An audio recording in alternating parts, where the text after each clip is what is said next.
Hi, everybody, and welcome to Pop Therapy, a podcast where we explore the intersection between psychology and pop culture. There's so much to unpack. So let's get started. Well. Look who we have here. Welcome back, everybody. This is your friendly neighborhood therapist, Omar. I had some thoughts on not like Justin Baldoni and Blake Lively, like not on them, not on whether or not so-and-so is telling the truth, or I really don't care about that. What my thoughts more so revolve around our response as like a culture, a society, a group, a population.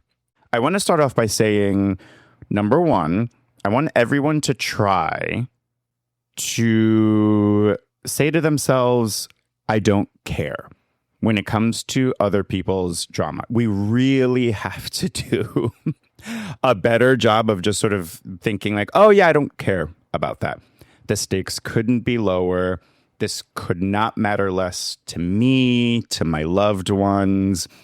This is silly, and I should just let the courts do their job, right? Like that's what's happening. Let the courts do their job. And, you know, I do think that there's some smart reflections, some like pretty insightful reflections on the role of the legal system in situations like this. Conversations like that, I'm fairly interested in. I'm like, oh yeah, like what is the role here?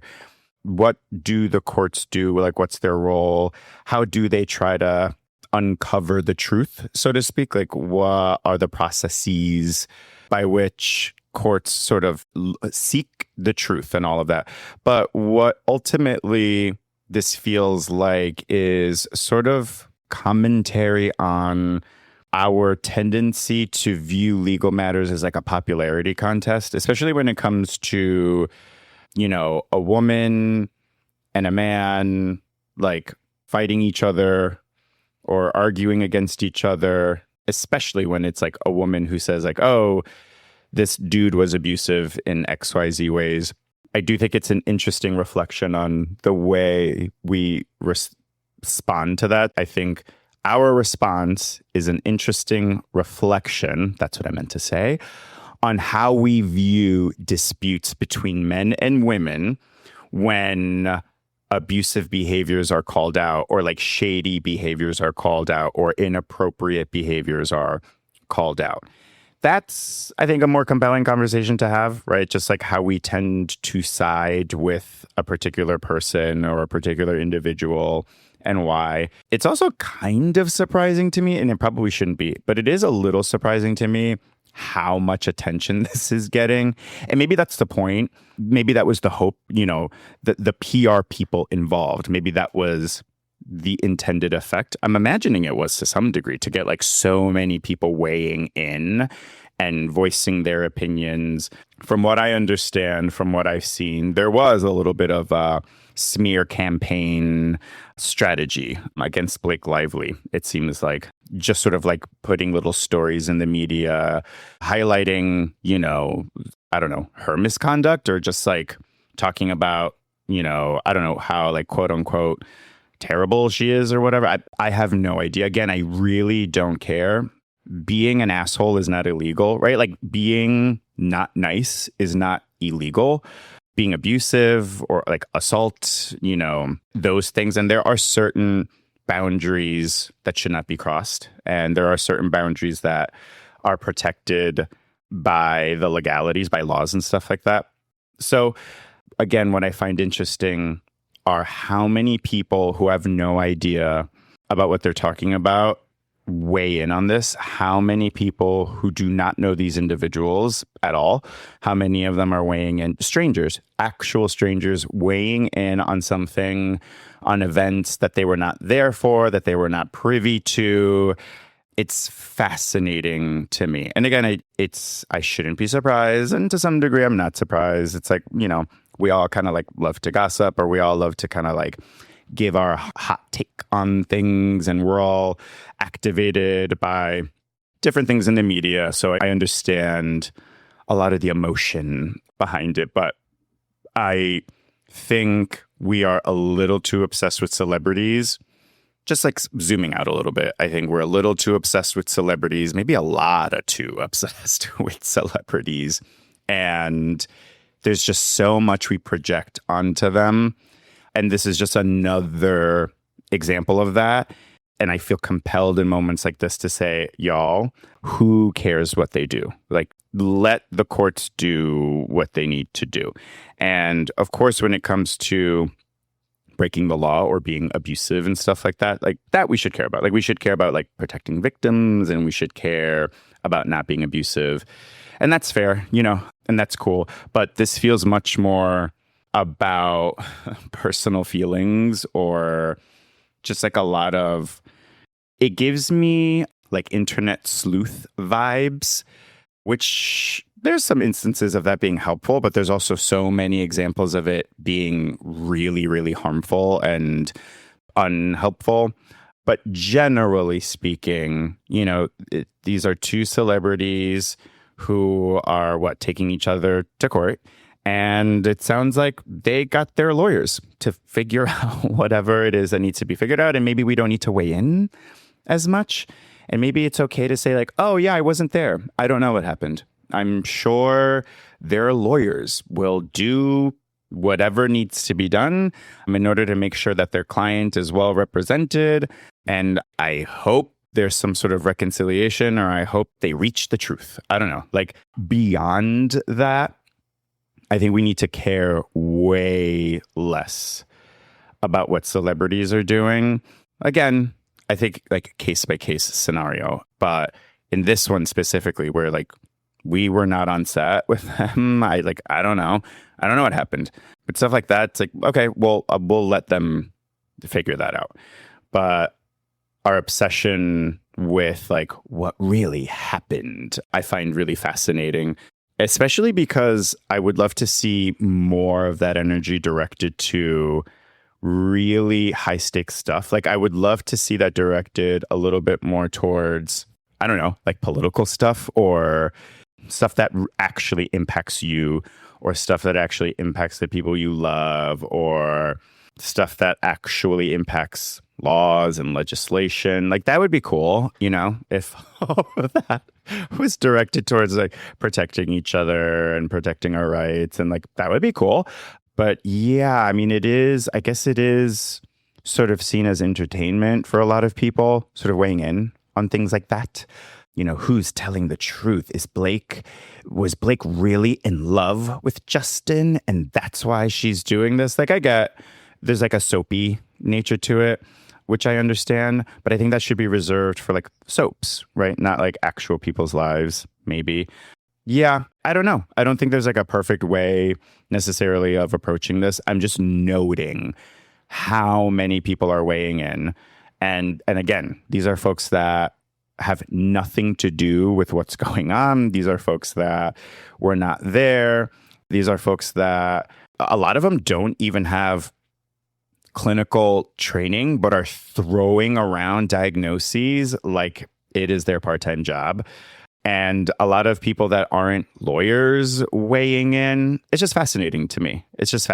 I'm wondering, what does this reflect about us as a whole?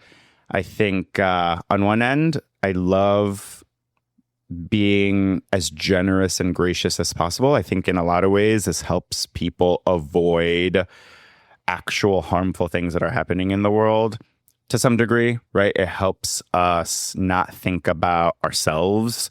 It helps us avoid like really, really hard things that are happening in the world. And again, like, I get that. I get the need for that. I totally understand the need to like not think about, the mass starvation of children and things like that. Like, I get it. I get the inclination to be like, oh my gosh, this is like so hard, or this is too hard, or this is too uncomfortable. And I'm not saying that you need to force yourself to watch horrific things unfold 24/7. But I don't know, maybe ask yourself, like, why am I so invested in Blake Lively and Justin Baldoni? I think that's a fair question to ask yourself if you do find yourself so invested in this.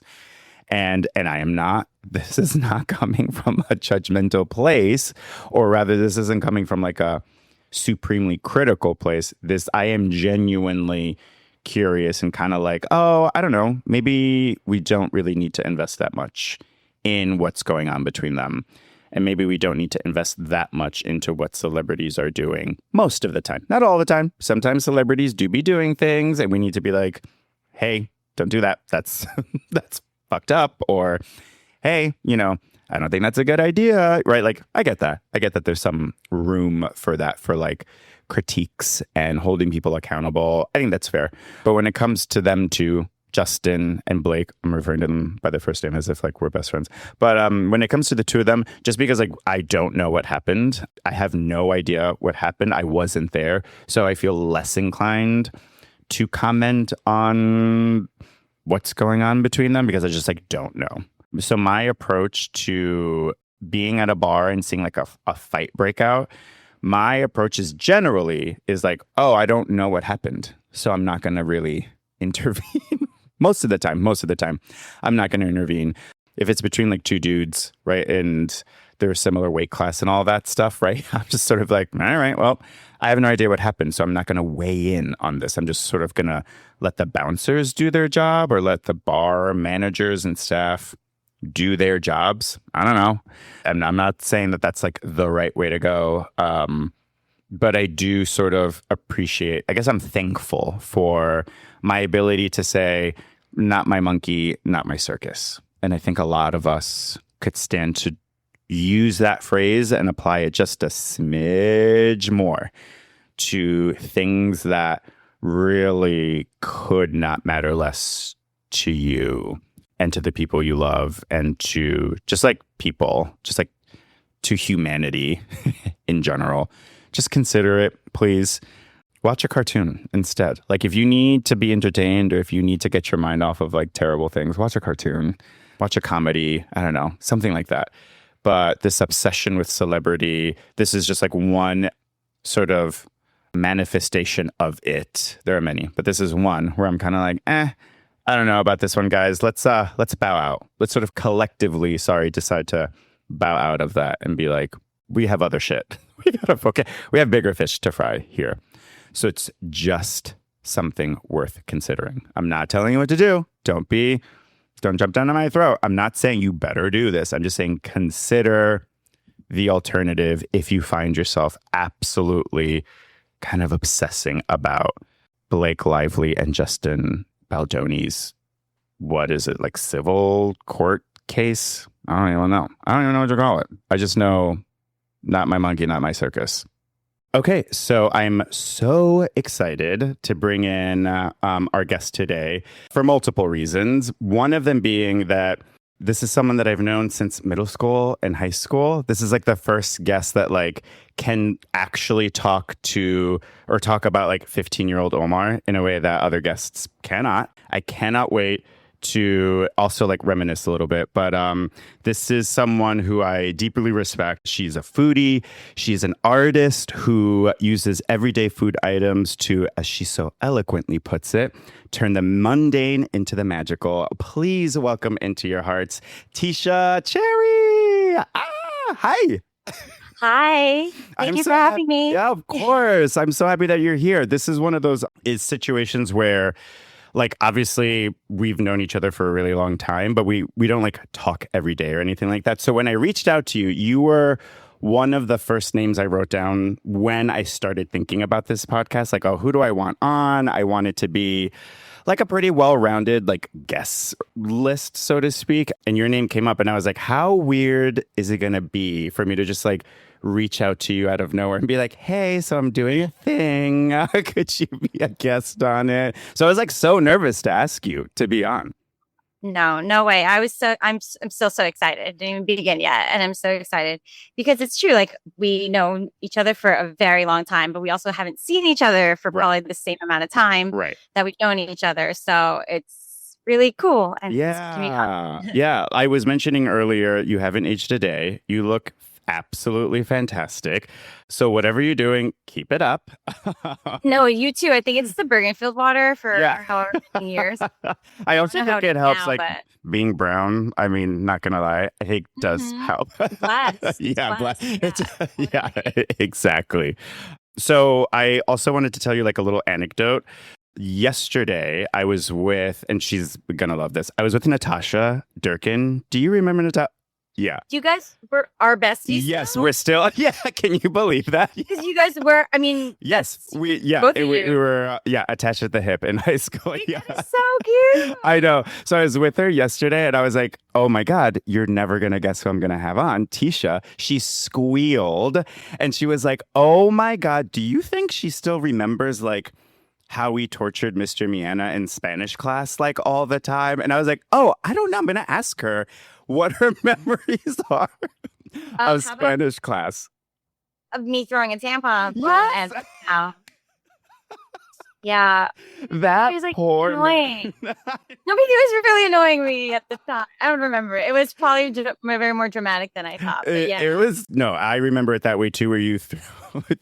I feel like we definitely egged you on. Like, oh my God, absolutely do that, and let's see how he reacts. And you were like, yes, ending the hell out of all of us. Like, yeah, let's go for it. Let's see what. EMS is here, and she's ready to represent, take one for the team. Yeah. I got the tension though. I think he was just kind of like, oh no. Yeah, he was just like, oh, brother. I think most of the time he was like, oh, brother. Like, what am I going to do with you guys? Absolutely. What are your memories of that time generally like? Like, how do you think back on high school? I'm just like so fascinated to hear from you. Because again, like, I speak to Natasha, so I know how like she views it. But like you, like, yeah, I'm curious to know, like, how do you like? Is it fondly, or I don't know? How do you think about it? That sigh, right? It said a lot. Well, I went to Boston University right after, and I never looked back. I was like, bye. And then, just because I don't know, I think the tail end of high school was a little bit more challenging than the first few. Okay. I also wasn't like a stellar student. I just was like, I struggled with certain classes, and I just like had to really focus on that. But also, it's like then there's like bullying, and there's just people always up in your business. Yeah. But I think I was just like person, just like doing my own thing, and just kind of, if anything, a little more quiet than not. Yeah. But like I opened up to people who were like who I trusted, and I was warm to. So that was like really special. Like you always sat behind me because of our last name. Yeah. So that was like fun. Yeah. I mean, I liked that. But then like in front of me, I think it was like Dan Santoro. Do you remember him? Like, vaguely. Yeah. Full name, because we sat alphabetical order. Right. And like, but that's what it's like. I was like, you were just close to the people that were around you. Right. So at the end of the day, like I wasn't that close with like the Acosta twins, because they were just all the way to the, or even the always A. Yeah. D. Yeah. You guys went to elementary school together? Is that how you guys know each other? No, middle school also. I met her. Yeah, it's Roy W. Brown, baby. Yeah. God, that's where we still standing. Still standing. Yeah. Yeah. I mean, I didn't love high school. I really didn't. And that's why I just don't really talk to everyone. I think I follow a bunch of people like Kristen. Okay. Yeah. I don't know. I mean, it doesn't matter. So yeah, I mean, I don't interact with a lot of people, but they'll, I'll watch their stories. Some of them are my close friends like you, but like otherwise it's just for people who just like know me personally, and I can make like your jokes because it's just a little bit of a weirdo. And you know, honestly, remember when we were in, I forget, maybe it was like chemistry or physics. She was like, and then he would. I know. So I have a really good memory, by the way. I'm so impressed. I'm so impressed. I have not. That you just like slung me back into time hearing his name. I'm like, holy shit, that's right. That is a principal. Yeah. Remember when like the teacher was like, we're all made out of dust, and then she said out loud, she goes, but I thought God made me. Oh, that's died laughing. We were like, but I thought God made me. She literally sitting right behind us. We're like, like laughing. It definitely was not physics because I was not smart enough to be in that class, but it was science for sure. And well, it was like, is this a bit? Like, I don't even know.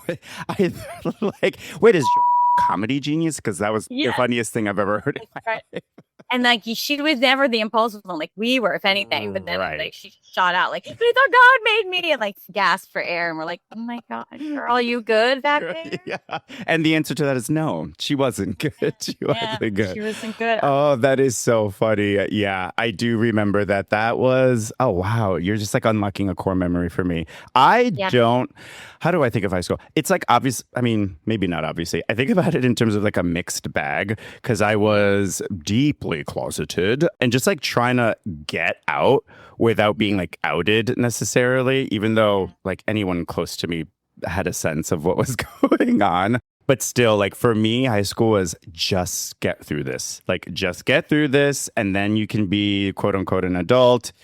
And then you just like figure the rest out, but just like survive high school and yeah, and then like just figure the rest out. So, of course, I have like 100%.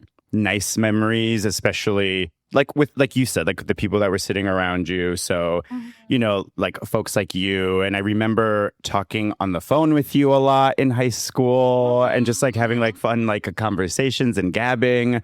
And so, you know, those memories I hold near and dear, but overall, just like, you know, blatant homophobia and misogyny and racism was all of the above. all the above that I look back on now and I'm just like, holy shit.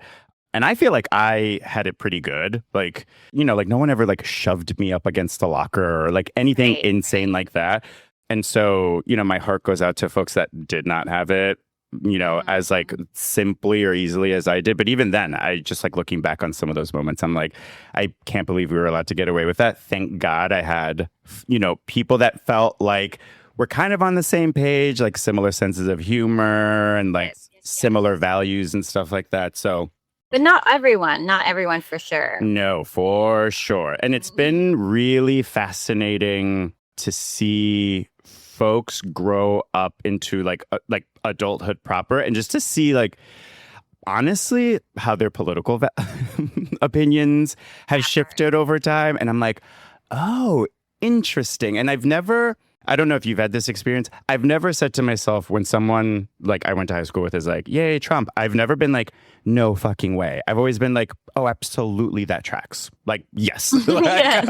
I'm like, "Yeah, that sounds about right." Like, yes, you're like, one noted. Yeah. noted. Right, exactly. And I mean, you know, whatever. Like, everyone is allowed to do and vote for whoever they want, and fine. But I think at this point, it's like hard, nearly impossible not to sort of understand that that does reflect some kind of like level of like where your values are to some degree.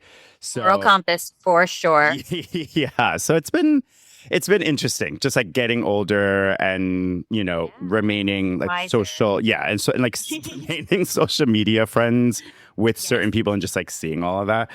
Do you remember, this is so random. Do you remember a student, Adonis Jimenez? Of course, yes. Do you know where he is? No, but I know that. Yeah. And I feel like I saw him after high school once, like at a diner. And then I think I talked to him for a while and I loved him so much. And I like was like, oh my God, keep in touch. But I don't know where he is and I don't know what he's up to. But I remember him playing, he was in the orchestra with me. Yes. It wasn't in track and field too, I feel like. Yeah. Yeah. I feel like he was like the javelin. Yeah, I don't know. Yeah. But no, he has a brother named Jonathan. Okay. Which I don't know where he's at too. Yeah. I don't know. He's one of those people that I randomly will be like, oh, I wonder what Adonis is doing. I hope he's okay. Like I was just like randomly. And Natasha is really good at finding people on Facebook and Instagram. She is like FBI level. Like I will find them. She's really good at finding folks. Like, give me 2 seconds. Her cousin is a Libra. Yeah. Married in. Right. Her social security number is she's last hold my drink. Yeah. Yeah, got it. I love her. But Adonis, she hasn't been able to find. So I'm like, oh, I hope he's okay. Anyway, so again, I mean, I think because I knew he was like one of those individuals that I'm like, okay, I think just like trying to survive, like just like trying to make it out of here. And so, you know, I was always interested after high school of just like, just knowing like, oh, I hope he made it out. And I hope like, yeah. And he's safe and he's doing well. I know he's such a kind soul. Yes. That's how I remember him too. Yeah. Always so kind. Yeah. Okay. So enough about high school. I want to talk more about you. So your Instagram is just like this delightful collection of all this artwork that you've created with food. And I mean, I feel like a lot of the questions I'm going to ask you, or most of them, are going to be like dumb. But like, Uh, for the folks that don't know, talk a little bit about the art that you do, talk a little bit about the work that you do, and yeah, just like the projects you work on that we get to see on social media. Okay. So I like to call it like culinary creations if I really want to be really, professional about Yeah. it. But really, it's just food art. And it's really just taking a moment to appreciate what's on your plate and taking it to another level. So Mhm. it's like a comfort with a twist. And so it just anything to make you like smile or give you a little moment of mindfulness to be like, wow, this food is like in front of me and it's look at the texture of the dragon fruit and look Yeah. inside there's so many seeds against the white. Like I'm again, it could be the tism in me, Yeah. but like Yeah. it's just one of those things where I'm like fascinated by like the how things oxidize and how things are the textures and the flavors. Yeah. Yeah. That's kind of where it started. My dad's also a restaurant owner and a chef, so I was always around food. And back in the day, you would be able to sit in the car waiting for your parents to grocery shop, Yeah. with the window cracked and just like Right. waiting patiently on standby. And then he would get all these groceries and then go to the restaurant and then prep and then be like, wow, you did from here to cooking and then to putting it on a plate and plating and styling with all the sauces and it Yeah. becomes this delicious meal. I thought that was magic in itself, and Oh, that's for why sure. turning the magical, the mundane to the magical. Because of that, I really felt that cooking and meal prep was therapeutic, but also just Mm. kind of like making and creating art. Because again, I was very difficult. I had a difficult time in school, Mhm. so I didn't have time to create. I remember asking my mom too and being like, can I get like crayons or like color pencils? She'd be like, is it for a project? And I'd be like, no, it's just like, why not? Let me color. But like, I Right. didn't have time to do all that. I really didn't. It was between the freaking violin that I had to learn how to play, which I didn't want to. Right. It's like that. And so I didn't have time to create. And I felt like since I was able to like prepare a meal, that was my creation. And I Mm. think and I think like plating was all styling was a big thing for me. I'm like, oh, that doesn't look nice, or like, oh, that needs more greens in Mm. this pad thai or Right. fried rice. So like I always like, was a visual person. There's always like an aesthetic So yeah, element, even to meal prepping, even to like just like, oh, I'm going to make myself like a delicious dinner. There was always an aesthetic component to it for mhm. you. That's Yeah, the way fascinating. I would That's so cut cool. a cucumber, Yeah. cut a banana, slice something. So there was that whole thing. But again, I have no formal training. So I was actually really a little self-conscious in the beginning trying to film myself because I'm like, a chef's gonna be like, that's not how you hold a knife. And I'm like, but it made this, Right. mouse that I just created. It's fine. I didn't cut myself. Yeah. Like, it's okay. And so when I lived alone, I would just take more time to like paint with sauces, a sauce from the diner, like, something like that, where I'm like, Yeah. okay, like, or like after getting takeout, I'm like, what can I do with this soy sauce? It was just kind of like silly, whatever. And I'd be on the phone, like talking to my friend or something. And then I would be like Oh, doing so it. it's And that's when almost, Instagram came out and I would just take a yeah. picture. So it's almost like doodling, kind of like while you're talking to someone and just Yes. like doodling and drawing Mhm. things, that's how Absolutely. it sort of evolved for you, that you would just kind of like be Yeah. doing it while talking to someone. And then did you realize like, Right. oh, wait, this is not too shabby. Like I should take a picture of this, or I should like post this on. So like, how did that start for you? The social media element of it all. Sure. It started because I love wordplay and puns, and Mhm. and it's turning into dad jokes now that we're older. And now it used to be like, you're so witty and clever. And now you're like, you're corny. Right. And I'm like, oh no. Oh no. When did that happen? Yeah. There's a transition that happens. But anyway, but I love pop culture because of that reason. I'm always like, oh, Right. this rhymes with this, or this sounds like this.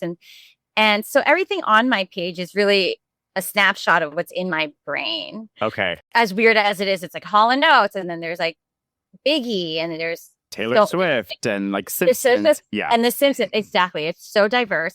But that's literally like my playlist Right. on Right. Spotify. Like really just what I listen to actually. And it's like there's no subset. It just says like playlist and it's just like 50 billion songs. But Right. anyway, on shuffle. So yeah, I love wordplay. And I'll give an example of the Oreo dunk where I like twisted open an Oreo and it kind of looked like the Nike dunk. And then I was like, oh, I'm going to dunk it into the milk. And I Right. had, so that's where I was like, it wasn't really about the art. It was where I could post my like wordisms, like where I could just like have a word play. Right, right. And then that's what it was. So on my notes app, there's a bunch of wordplay. And I was like, how can I actually associate with that? And sometimes it's something different where it's like the Avengers came out or something. And I was like, let me do Right. something like that, but have some sort of wordplay Yeah. to that element. So it wasn't completely random. It's just like a little bit of a dopamine check in my brain. Like, Yeah. let me just make something out of this for fun. Let me like That's make this connection. Let me like between the visual element and like the wordplay, and let me complete the circuit, kind of like. right. Absolutely. Yeah, yeah, Like, yeah. oh my God. Yeah. So I have ADHD.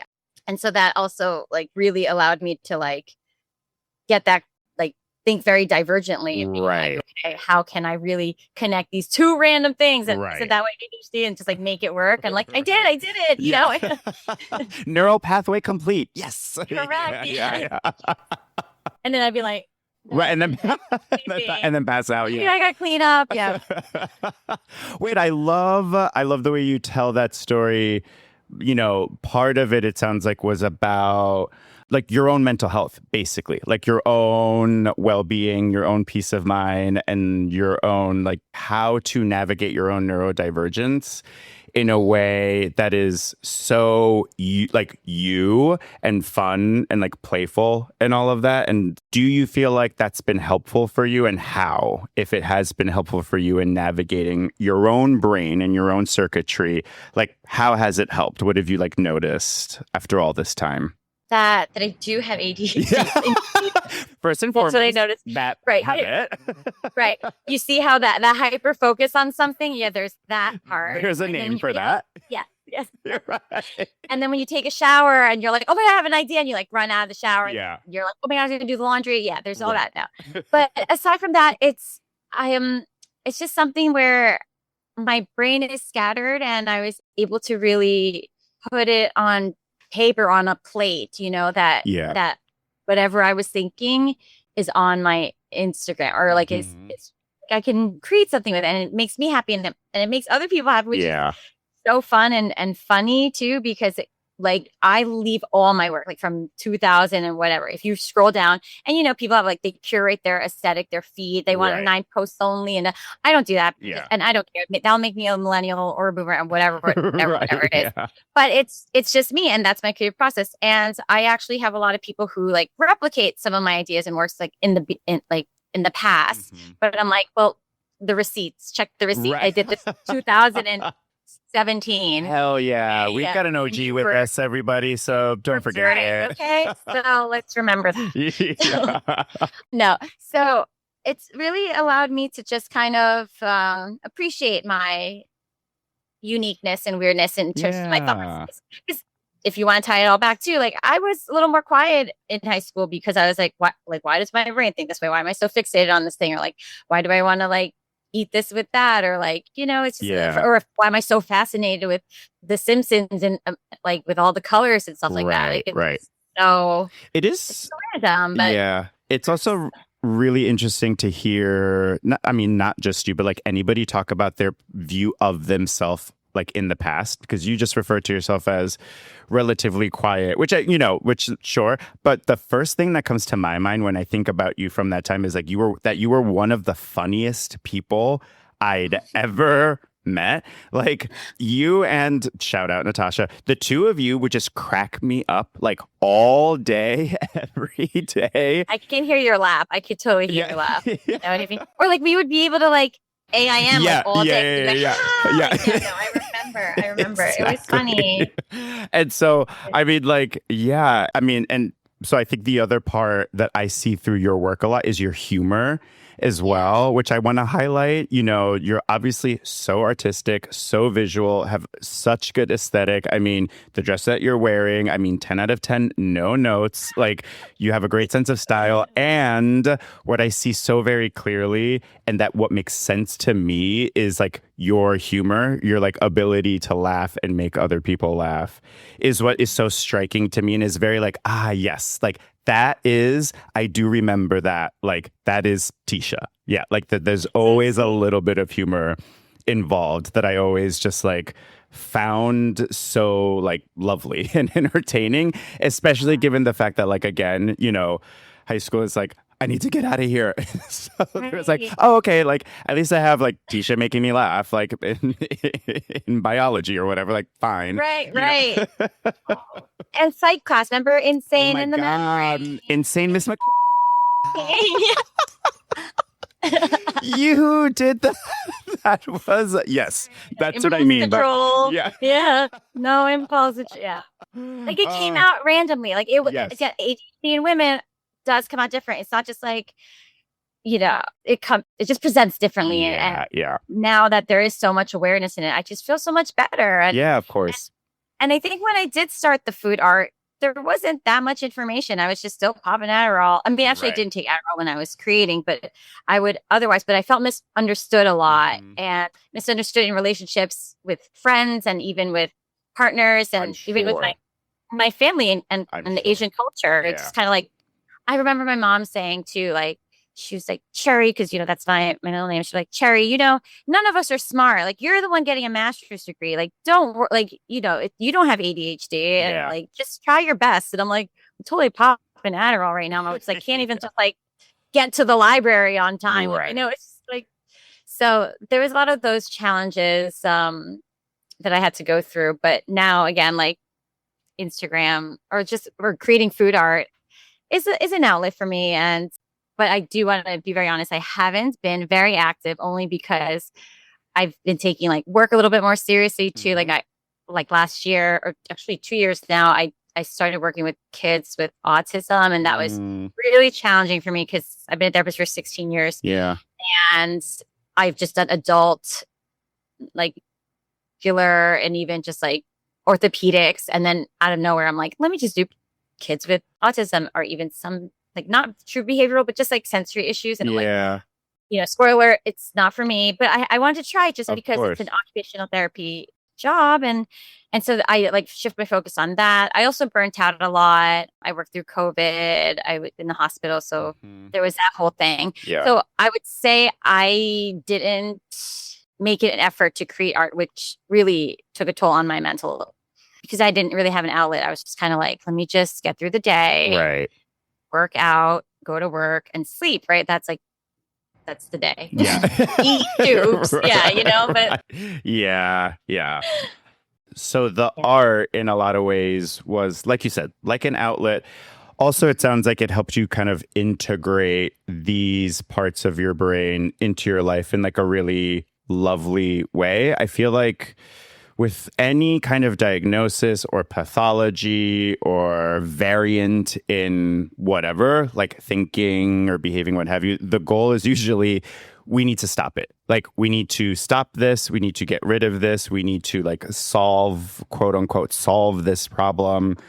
And, a lot of the work that I do with neurodivergent folks is less about like, let's figure out how to stop this. And it's more about like, well, how can we integrate this? Like, how can we use this? How can we use like your superpower essentially? And it's not, I want to be mindful of folks that are like, this isn't a superpower. This is like hard, which is like totally fair. But my approach tends to be like, how can we use this to your advantage? How can we make this work for you as much as possible? What if our approach was, there's actually nothing wrong with you? Let's start from there. Let's just like step one, there's nothing wrong with you, but there are some challenges because folks don't understand you or folks are not, or kind of like misinterpreting or misrepresenting you. So let's talk about the tension without defaulting to pathologizing you. And it sounds like you did such a good job of that. I'm assuming just like on your own. Like, I'm assuming there wasn't like a therapist. I was like, you know what I think would be helpful, Tisha, is if you like, I'm assuming you just sort of like took that figured it out. ketchup packet and drew a face of it. Yeah. Yeah, exactly. So I'm so impressed by that you just like, you figured it out on your own without, I don't know, without like a doctor or a clinician telling you specifically, like, I think you should, like, you can use this to your advantage to help. I mean, I've gone to therapy. I actually don't even talk about my food. I rarely say anything about it. It's always about relationships or just relationships Sure. with, and like work stress and also ADHD. So it's all that. It's that whole thing. But yeah, it's. I mean, they've asked like, oh, what do you do for fun and like how? And I'll speak about that. Or like I'll have a really. This was probably like a couple years ago where I had a really intense project and I was working full. I mean, I always worked full time. Yeah. I need my benefits. So it was just kind of like I was like I'm really stressed out. Like my ex-boyfriend called me and while I was filming something, I was editing and I got so mad at him and he got so mad at me and I just like lashed out and all this stuff. And Yeah. so basically, we worked through that, but it's one of those things where I did kind of figure it out on my own and I was able to, I guess, continue without burning out too much. Mm-hmm. But I would say as of lately, the burnout is totally real, especially during COVID where everyone was, if anything, I was like a little envious of everyone at home because I was in the hospital and I was like helping the nurses. Mean, seeing some shit, I bet. Like Yeah. at the hospitals, not like twiddling your thumbs, like at the hospital seeing some really grim stuff, I bet. Like really, really hard stuff. Yeah. And that also made me realize or see other people's colors on how they are handling the pandemic or handling germs and or like social distancing and like making these rules. Like there's all these things where I'm like, there's so much emotionally, mentally, physically going on that I can't even like take the time to just create just for fun. Like I don't know if I had fun because of that. And I would associate my creation as fun, even when it was like, when I had unpaid and paid sponsorships, it was just one of those things where like, I love food. I'm such a foodie. Like I'm a foodie through and through. So like I will work for food, but at the time I was like, I can't think right now. Like thank you for sending me this box of pretzels, but I have nothing to do with them. I'm just gonna bring them to work because these people are working 12 hours, Right. It's just one of those things where like, sorry, I can't post on my feed right now. Like, and that's where it kind of like took a toll on me. Like motivationally, I guess, like, or like the dopamine wasn't there, like the reward system wasn't there anymore. I'm like, there's so much going on right now in the world that I can't. Oh, yeah. I mean, similarly, I just remember working so much during that time from home. So like, I do feel very lucky that I was able to work from home, but, with like therapy, usually what's recommended in terms of a caseload is that you overshoot every week because the assumption is that you will always have a client or a patient that cancels or that like can't make it for whatever reason. So your caseload isn't really representative of like how much time you have to see clients during a week. You always go a little bit over. And then COVID happened and everyone was home. And people were not calling out sick. So I was like, holy shit, no one's canceling therapy. So I would see everybody every week. And the other thing that made it like difficult was that usually, previously when someone would come in and they'd be like, oh, I want to talk about a breakup or like my ex texted me, I could be like, oh, I remember how that felt. Like, I totally know how that feels. Like, I went through that too. This time I was like, yeah, girl, I don't know either. Like, I'm going through this in real time. Yeah. My response to everything was basically like, same. I don't know. Yeah. like honestly, feelings are valid because I'm feeling them too. Yeah, exactly. Which was a very unique experience. Usually, again, like clients would come in with an issue and I would have like a memory of it. And then I could like empathize with them and be like, I totally hear you. But this time I was like, yeah, we're all in this together. We're all just like, what are you doing to stay safe? I don't know. What are you doing? And that was like, that's part of what made it so bizarre and just like, yeah, it was really, really difficult not to feel burnt out most of the time. Everyone. And that's one of the things too, I realized that it has calmed down. The new normal is now a normal. Right. And it's been 5+ years. And I feel like other things have just been weirder now. So it's not gone away, but it's definitely not in the forefront of anything. Yeah. So, but I did go to therapy for this too. It's one of those things where the world has never been the same Right. since. So, Right. yeah. Yeah. Yeah. Speaking of, I mean, I'm going to pivot just a little bit, but I was Yes, curious please. to know what were some of your favorite projects that you worked on? Was there any one or any particular project that you were like, oh my gosh, this is so effing cool. I would love to hear, yeah, what you feel really, really proud of in terms of the artwork that you created.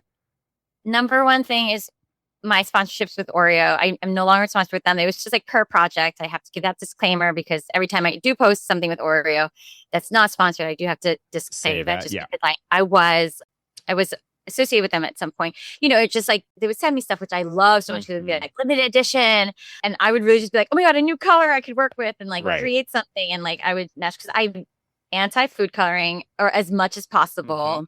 Hence why I focused a lot on like the fascination of like the Swiss chard being like bright pink and green, or like watermelon being green, white, and pink, like things like that, where I was really like wanted the true essence of the food product than just adding food color. So again, I was just but no hate against anyone that used food coloring, whatever, that's on you. But Oreo is my favorite, where I would, really try to create something with a new flavor and new color. And during COVID, they had asked me to do like an Instagram live, which I'd never done. And they had like millions of followers. And then they had so many parameters that was like, oh, I'm sure. You need to do it in 10 minutes. You need to read the comments. You need to create the art, and you need to comment back on the thing. And yeah, it has to be 10 minutes max. So I was like, got it. Okay. Yeah. And then and one time we did a trial run, and I was in my scrubs because I was about to leave for work, because they're like, can we just do a quick trial run? And I did, because I was like, let me see if I could. I've been practicing. I was like I could do this in 10 minutes. But it's like the whole thing, like looking at the comments, be like, nope, it's not a camel. I was like, no, it's not a car. And I was still like making it like live while I was doing that. So, but that was really fun. And obviously, it was really great for something that was so yeah, it better be. Yeah. Because Oreo is not some startup company. So I'm glad to hear that they paid you well. It was Oreo. It was Mondeli's money. It was great. No, it was really fun. Because again, I really love the product. I'm such a true Oreo fan, no matter what, through and through. It was my OG creations. Right. And so I very proud of that. And the fact that like I did it 3 times. We had 3 trial live guesses. Oh, like wow. It was like every Wednesday of maybe March or April. Okay. I think it was March. It was like the beginning of the pandemic or something. And then something happened where it was like the political climate has shifted. And I was nervous because I was like, I don't think I should be doing this like Instagram live thing, because it was like Black Lives Matter. Yes. Okay. I think it was George Floyd, maybe. Right.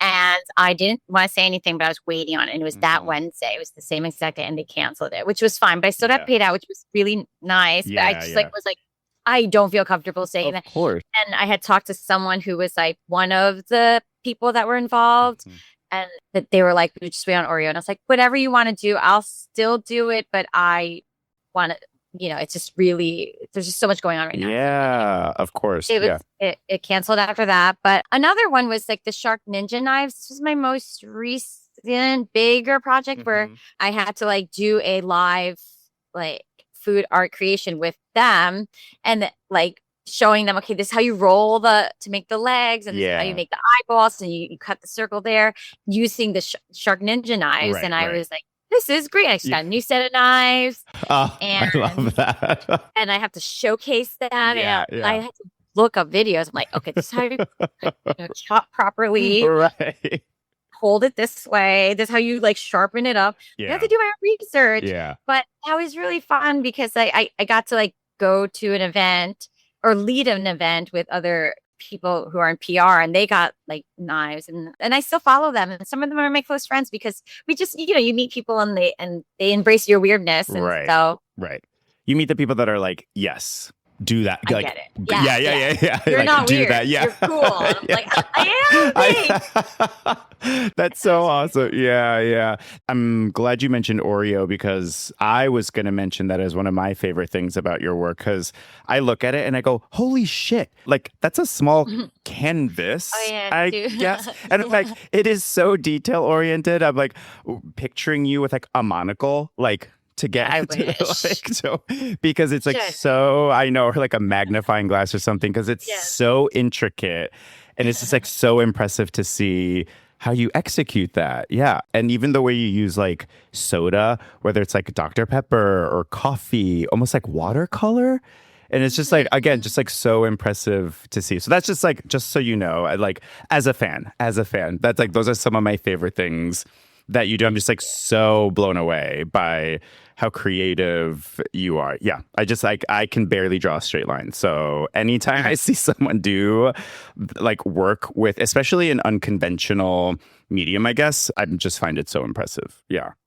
Thank you. Thank you so much. I mean, I started off with nothing. So take that ketchup packet at the Yeah. diner. Let's go. Let's just start, Yeah. start with Just the start. heart Yeah, exactly. Yeah. and then keep going. Yeah. So, one question that I ask every guest is, what is one piece of advice or what is one nugget of wisdom that you got from the therapy world that you take with you everywhere you go? So this can be something you got from your own therapist. This could be something you heard on a podcast or that you read in a book, or even something that like a friend shared with you. What's one piece of advice that, or wisdom again, that you take with you everywhere you go that you'd like to share with the audience? Great question. I think what really, really resonates with me on a daily basis when I even do like a gratitude journal or something, and I really just think that like, wow, you're so lucky to be here. You're lucky to think this way. Mm-hmm. It's really like embrace your weirdness, like, be authentic to yourself Mm-hmm. and know that like you're not weird. You just have to embrace who you are, like take care of yourself, put your self-care first. And I'm not saying that as like an occupational therapist because that's Yeah. all we do, Yeah. mostly, self-care. But it's that if you really learn yourself, learn your ups and downs and how you glitch, Mm. how your brain works, how your brain doesn't work, and be soft about it. If you just stay authentic Mm-hmm.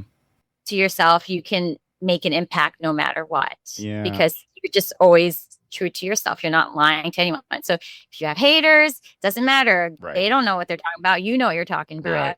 If you're having a bad day, you can console yourself. If your nervous system is up high, you ask yourself, what do you need? Why are you feeling this way? But if you don't have those conversations and if you don't really look at yourself through and really value yourself in a way that you're like, you are number one, like you're going to be okay. Like, I feel like your level of success will be, compromised because sure. of that. For sure. No. I love the idea of like embracing your glitch. You know what I mean? Like embrace the glitch, understand what it is, and maybe turn it into a superpower or turn it into this like really cool, unique thing about you, as opposed to something to, again, like solve or medicate or what have you. And no shade to medication, obviously. Like everyone has to make the decision that works best for them, 100%. But again, I like the idea of making those decisions based on how well you know yourself, right? Like based on the parts of yourself that you've worked at understanding. You know what I mean? As opposed to like taking someone else's approach just because like they don't understand it. Like, oh, okay, well, like take some meds. And it's like, okay, well, maybe take some meds, maybe, but let me make sure I understand what's happening here first. Internal, exactly. Like in here and here, like it's so connected and everyone's going through their own stuff, so I never like, if someone were to judge someone, it's really a reflection on them. Right. This is what I'm learning too. And that's why if you just know yourself so much, you don't have to question anyone. You don't have to question the intent of others because you already know that doesn't have anything to do with me. Right. Or, or like if somebody comments about the artwork or like, oh, like you're such a waste of food. I'm like, you don't know that I'm eating this. Like I'm totally eating it. You cushion yourself so much when you. Yeah, you cushion yourself when you stay true to yourself. Yeah. What do you think the appreciation of your art and how you do it and the combination of like food and art, what do you think the appreciation of that maybe reflects in us as a whole? Have you thought about that? Like, oh, wow, a lot of people, this resonates with a lot of people having a blast looking at this work and looking at how I do it. Like, I wonder if you've thought about what that might reflect about just like us at large. Just curious. Not that you need an answer, but I was just wondering, like, what is your take on that? So yeah, I've never heard that question before. And it's fascinating because now my answer is going to sound really selfish because I'm like, well, this was always for me. Like it was just a platform I love for that. me to Yeah. post my Hell yeah. weirdness Hell yeah. and my puns. Right. And when it's received well, I'm shocked. I never do it for other people. So that's why I never thought about it that way. But it's always a pleasant surprise. And I'm like, yay. Like it's and like, yeah, you don't think I'm weird? Or like, this is weird. And it's kind of cool. Yeah. Like, or like, what's cool? Like, I don't know. Right. What's subjective, Right. Right. I got my dopamine fix. Hopefully it got yours. Or like it inspires others to like make something or appreciate the little things without being wasteful. And if you want to tie back into with occupational therapy, there's kids who have like sensory issues with eating and food and like, Right. you know, textures and stuff. So there's like I've had friends who talk to me and I'm like, why don't you mash them? Why don't you like boil it this way? And like smiley face, literally make a heart, make a shape, make something that they like based on the vegetables or the ingredients so there's that whole component where I'm like, I would like to inspire people, but that's not my main goal. It's kind of like, this is just a thought in my head and here it is on a plate. I love the idea of it being a byproduct, the like inspiration or the fact that people are just like enjoying it and are entertained by it, that is simply a byproduct of the fact that you're like, oh, I'm doing this for me. I'm doing this thing that I just like really like to do. And if you're entertained or inspired by it, awesome. That's not really why I'm doing it, but like, okay, like, sure, why not? Like be inspired, like absolutely. Yeah, it's just meant to be fun, I think. And I don't like to do a lot of sponsored stuff because of that reason. And yeah, it makes money. And like, I'm very thankful that I have a full-time job. Obviously, it doesn't pay as much as the media does, but but it's one of those things where I'm just not an advertisement. Like you don't go to my page to like be biased on a product. Like, yeah, if you pay me, I'm going to tell you to buy it. Right. Yeah, happily. Yeah, pay me. Yeah. Sure. The more you pay me, the more I'm going to tell you that, yes, you're going to have to, this product is the best product. Yeah. And that is the truth about social media. Right. Like, exactly. Yeah. I started when Instagram started. So when they started calling me a brand and they called me an influencer, imagine never hearing those words. And as an occupational therapist, like, what brand are you talking about? I'd be like, you're the brand. I was like, I'm a brand.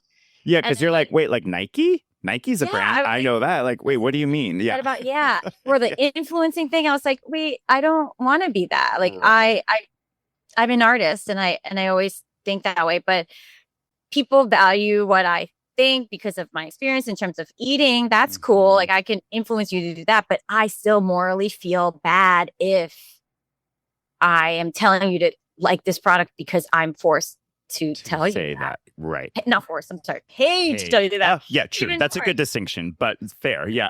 Yeah.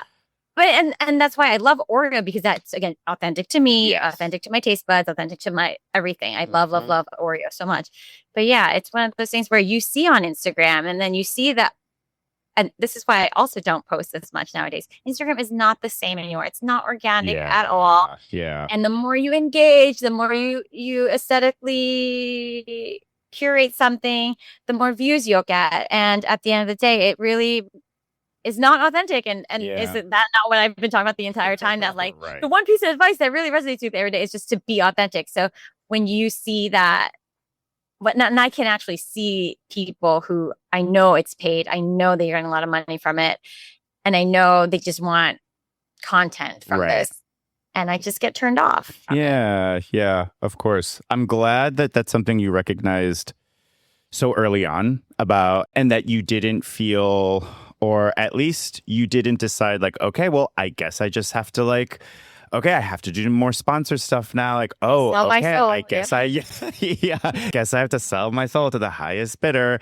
And, you know, and don't get me wrong, I'm sure there are ways of navigating the media landscape in a way that feels, I don't know, like ethical or as ethical as possible. But that is like a lot of work. Like you really have to think about how to do. I don't think anyone accidentally navigates social media and just like media in general, like ethically. You really have to like be thoughtful about it and strategic, because otherwise you realize that you're doing something that actually totally goes against your own ethics and morals and stuff like that. And that feels more prominent than the folks like yourself, honestly, that are like, oh, I actually don't need to post every day. Like, I don't need to do that.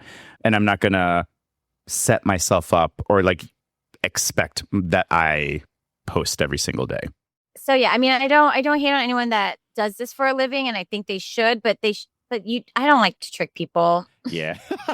I mean, period. That's like, yeah. I just like don't want to trick you. Great. Yeah. Yeah. You can look at my art, like, don't be mean. Right. That's it. You can look at my art. Please don't be mean. Yeah. I think words to live by. Look at my art. Just don't be mean. Yeah. If you have a memoir, that should be the title of the. You can look at my art. Don't be mean is perfect. Yeah. Oh, anyway, I mean, thank you so much for doing this. I really appreciate it. It's been so lovely seeing you. You look so great. It looks like things are going really well. I'm glad you're safe and all that after all the, just like, there's just so much going on. So it's always nice to see like, oh, okay, you're like alive and you're doing all right.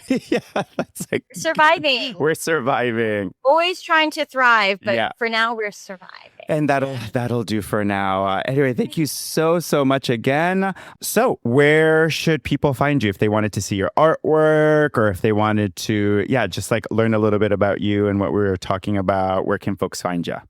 I'm mostly on Instagram, so you could find me on there. It's at Tisha Cherry. So yeah, you can DM me comments. But don't be mean. No mean comments. No mean comments, but just say hi. I love that. Okay. And, keep in mind, everybody, that while I am a therapist, this podcast is no substitute for good old-fashioned therapy. So take what's useful, leave the rest. And don't forget, therapy makes you hotter. Bye.